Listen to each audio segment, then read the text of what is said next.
We are here for part two of our discussions where we are speaking with photographers from minority backgrounds, answering their questions, helping them, giving them advice into how they can progress in their careers, and also just addressing any questions they may have. How did you find it yesterday?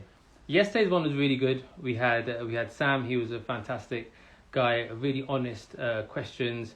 And we felt that we really kind of helped him, and hopefully we can continue to follow his career. Really. Lovely kid, man. Yeah, so much potential, and I just wish we were that young again, man. Totally. Just starting out, it's an adventure. It really is an adventure.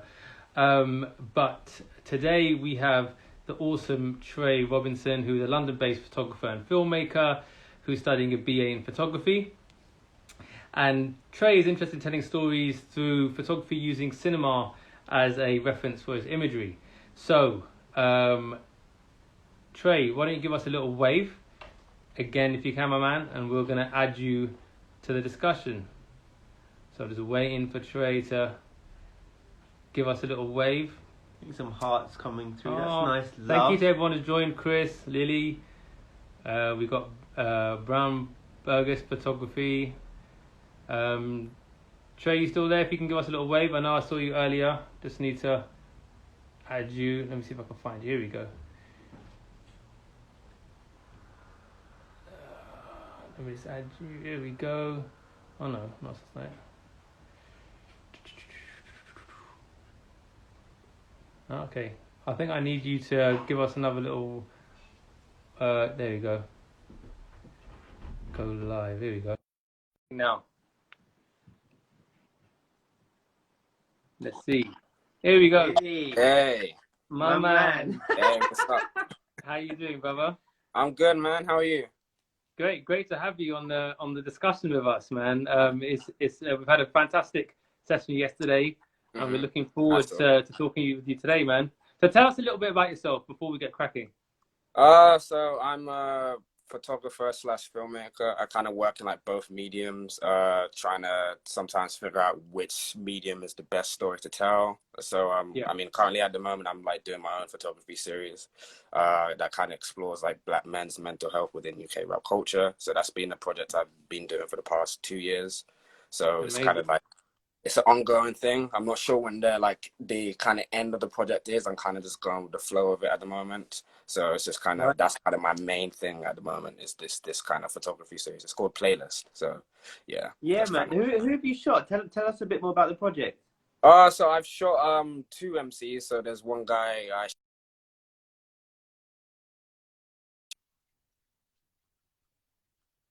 he's had some of his music on like Link Up TV, GRM Daily, and he's had like a write-up on Complex. So I kind of did a shoot with him. So basically what I did is I did an audio interview.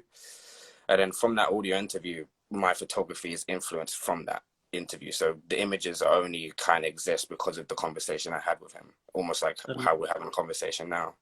And so I did that.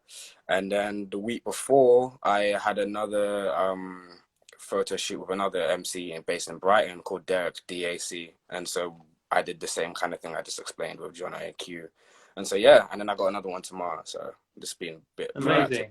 Yeah. So I just want to say hello to everyone else who's joining us. And just a quick little recap.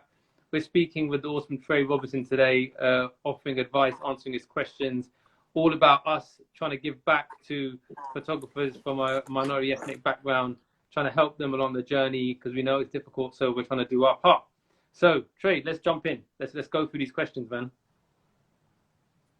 All right, cool. I guess my first question is how did you guys maintain like your creative and professional relationships, especially with like lockdown kind of stopping a lot of creative pursuits? Interesting question. So what people might not know is that Ame and I are actually cousins. All right. So not only are we creative partners, we're also blood. We're family. And people always say don't work with family, but with us, I think because we've been working together since 2003, luckily we kind of ironed out all the kinks very early on.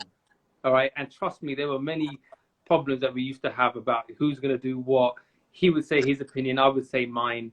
And it's almost like a marriage. We always, we kind of say this is for me, I'm married. This is my kind of like a second marriage to Amit, just because just managing the relationship itself is a job, right?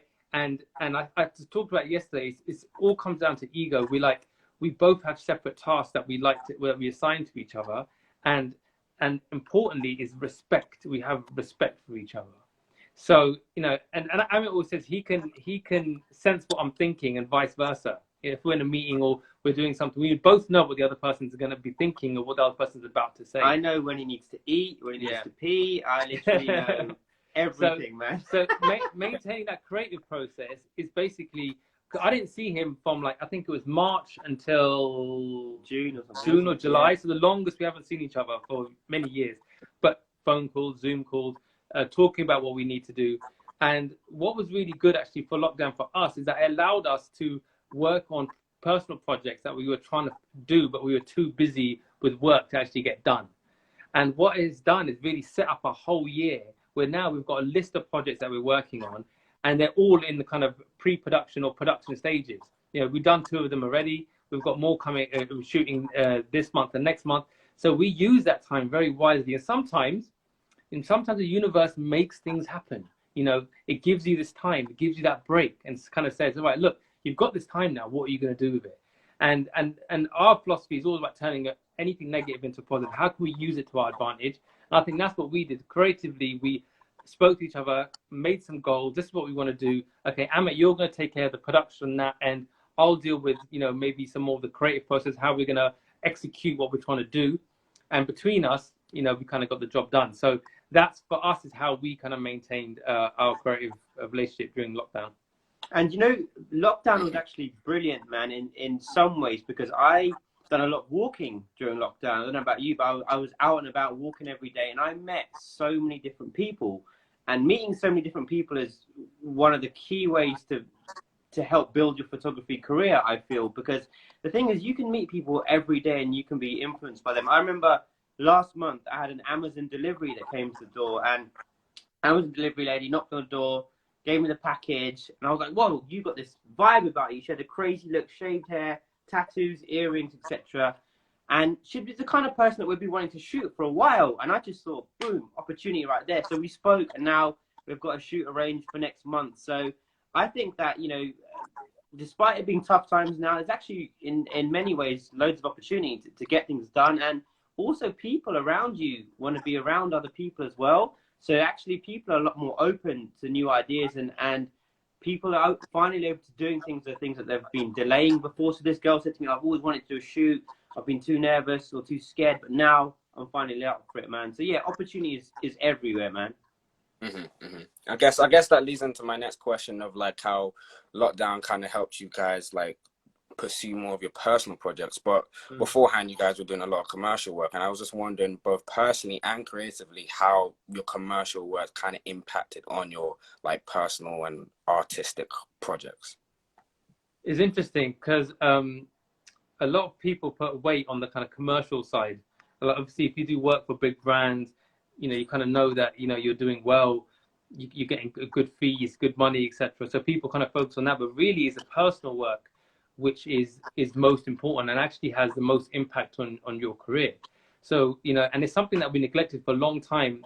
As we were kind of building our careers, we didn't realize how important it was to show what you're interested in and really explore who you are as a content creator, as a visual artist, as a photographer, as a director. So we put a big emphasis now on personal work, and we actually set ourselves targets. So we try to do one project a month, or at least begin one project a month, because they don't have to be huge projects. They could just be something a lot smaller, just an idea that you want to explore, some nice imagery, something that you feel might be lacking in your book. So we put a heavy emphasis on personal work now, because ultimately when someone is viewing your work, an art director, they're going to probably be looking more at your personal work than your commercial work. So they really want to get an idea about who you are as a creative and what interests you. So we put a heavy emphasis on that. And plus it's fun. There's no one there to kind of say, that's right or wrong. It's just, me and Amit, a couple of assistants, our equipment, and we're away. And it's really fun, really refreshing, really liberating. So, you know, personal work is really, really important to us. And, you know, it prepares you for the commercial work again. It's like, it's training, right? So it's like, people assume that, you know, maybe when you've been doing it as long as we do, that you focus on the big paid commercial jobs, but you learn from every single situation. And we're always blessed to be having new kit, new equipment, new surroundings, and it's fun, man. It's like I said, it's being a chef. You know, it's testing new recipes, trying them out, and then you get to serve up at the right times, man. But no, it's a cycle, you know. But you gotta put time into both to make it all work nicely.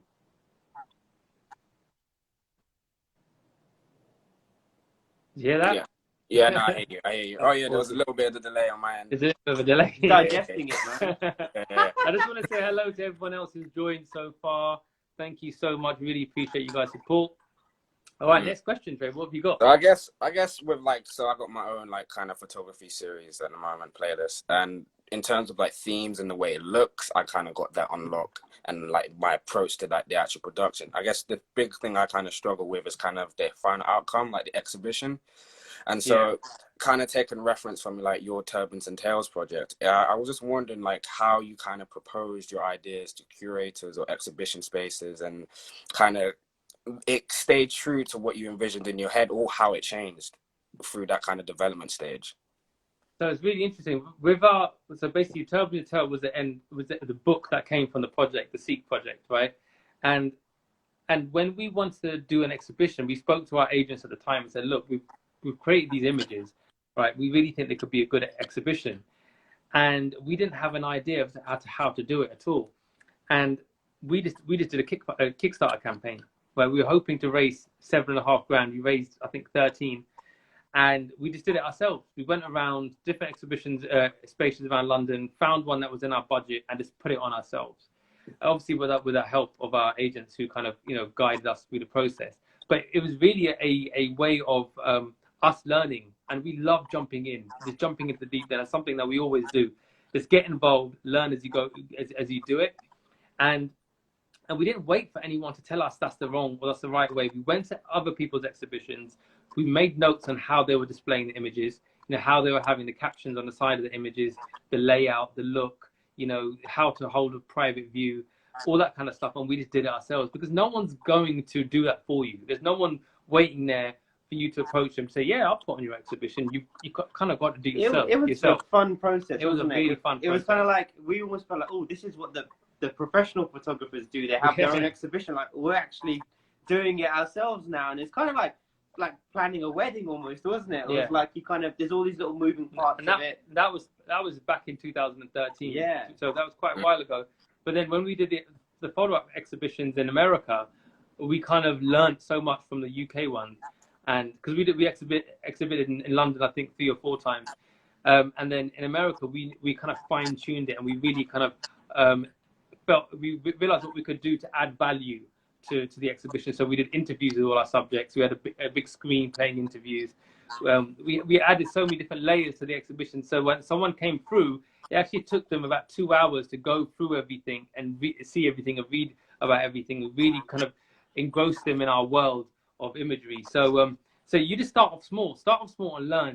I think whenever you do something the first time, try to do as much as you can yourself, so you can learn it. Then as it gets bigger, you can kind of sub off certain roles to other people and let them help you. But you really want to have an idea yourself as to what's going on, and don't be afraid of just doing it or just jumping in. You know, it is nice to have someone who can guide you. Like I said, our agents at the time did guide us through it. So have someone there who can help you avoid make certain mistakes, but don't be afraid to do it yourself. All right. And what's your plan, man? Do you want to say the work you're doing at the moment? You want to put an exhibition on with this, right? Yeah. So I guess it's an interesting project. So the rundown of it. I don't know if you've heard of an exhibition space called Autograph ABP in in Livingston. So the project kind of like was started in like the summer of 2018, and it was part of like a young people's kind of group project thing, and it was titled Album. And so the idea was to kind of create a project that relates to home to you. And so at the time I had friends that were like rappers, MCs, and I think for me, I used to be with them and like being certain like intimate situations in the sense of seeing them create their work, create their raps, create their rhymes. And sometimes I see them be really excited about it. Sometimes I see them be very sad and depressed. And I kind of became fascinated with the depressed side and the sad side about it, because it was like, that's not a usual depiction of how rappers are seen. They usually see like the flamboyant cars and like expensive clothes and all that. And so all seen as aggressive. So when I saw this kind of like more vulnerable side, I kind of wanted to expand on that. So I did that project, and that got exhibited at like Autograph ABP back in 2018, and there was a little bit of like press on it, and so it got featured in BuzzFeed and all that. But then from there, someone one of the kind of tutors said to me I should actually apply for funding to expand the project. So I did. So I went to a Brixton-based gallery called Photo Fusion, and then they provided me a young artist bursary that the money comes from like Arts Council England. So it was kind of, that project is kind of now, it's got a little bit of small pocket of money to kind of fund and expand the project. So that's kind of where it is right now. But the project's kind of changed. It started out in the studio, but as of now, it's at a point where now I have interviews with these MCs and these rappers and make each image kind of personal to them. So it's my kind of approach is the photographer, the true photographer of the images are the rappers. I'm just a technician that's providing the actual like technical of the images. And so that's where it is right now. But it's just kind of seeing the kind of final outline and the kind of final spectacle of the project. And some people have said kind of incorporate the interviews or incorporate the music or incorporate all this kind of stuff involved in it, when realistically the interviews were mainly just for personal development for the images. So that's kind of where it is. It's kind of in this weird gray area where I'm not sure how to kind of exhibit it, but I know I'm doing kind of all right with the exhibition, like the production of it. So wicked, man. That's brilliant. You got that funding, man, and that just goes to show that people are believing in what you do, man, which is incredible, and it's a sign. And I always say follow the signs. It's out there. But no, that's brilliant, man. Hit us with your next question.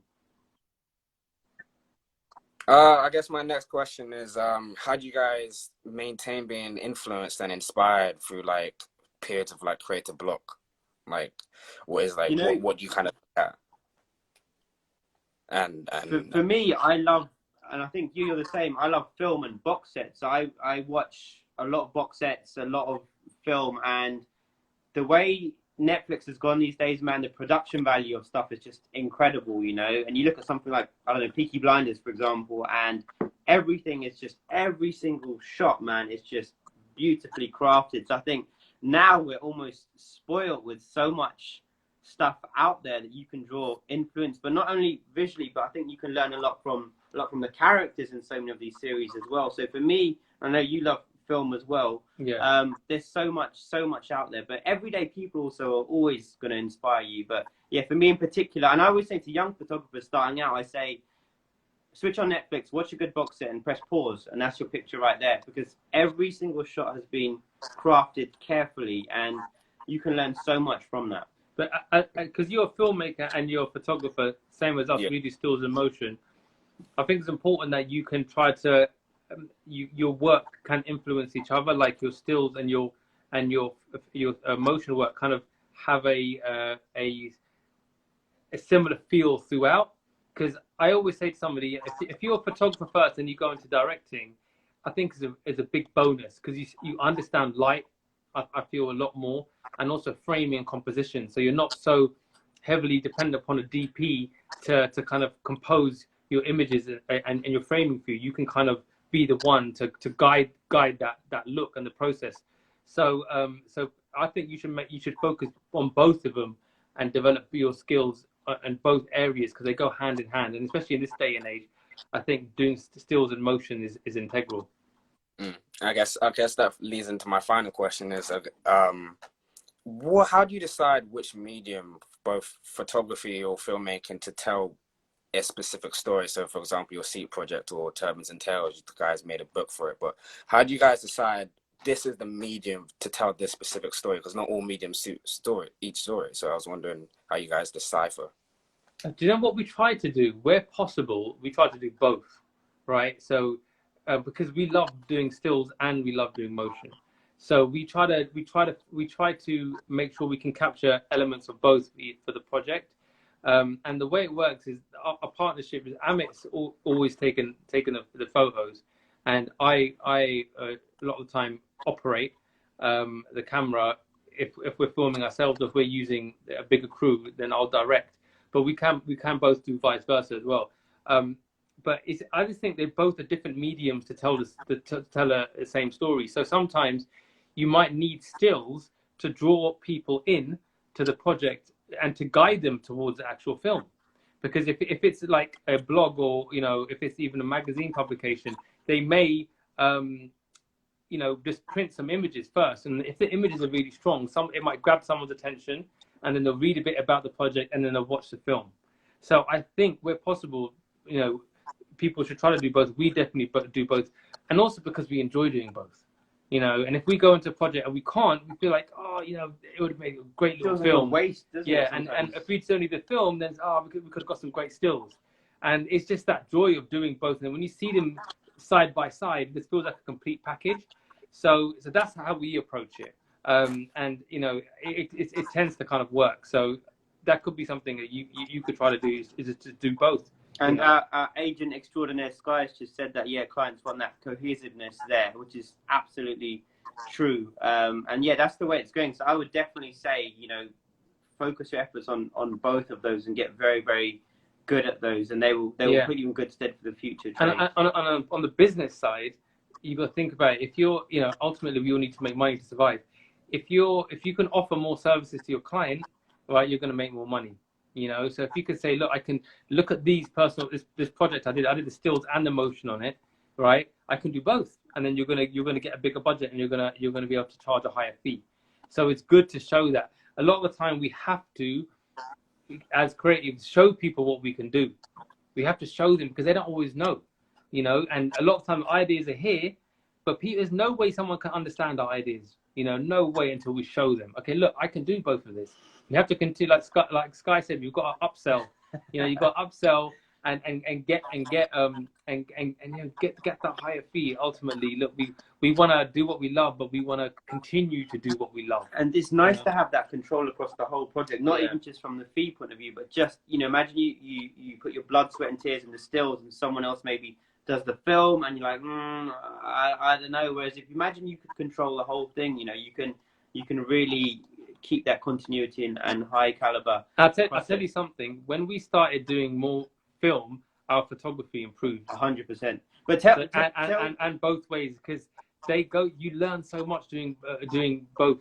You learn so much. So what was interesting is, I think when how we got into film was we were doing a still shoot on a music video. We were doing still shoots on a music video, and I saw the director, what he was doing, and I said to Amit, dude, we can do that. He's basically doing the same thing we're doing, but just in moving image. Yeah. Because we were there because we were shooting the cover for the album, and while this artist was on, who was it? It was Tinchi Strider. Yeah. And I said, Amit, we can do that. And then one of our clients, a guy that we knew, gave us 15 grand to shoot our first music video, and we had never shot anything, and we did the music video, and from there we just never looked back. But like I said, they both go hand in hand. And I never used to edit. A film. Obviously I retouched the photos, but then I learned to edit, and now I edit a lot of the stuff that we film. So I just learned it, and being an editor has made me a better camera operator, and being a better camera operator made me a better photographer. Because you can visualize. So if I go on set, I can visualize how something's going to look before it's even been shot. I can see how I would cut this together, how the final film would look.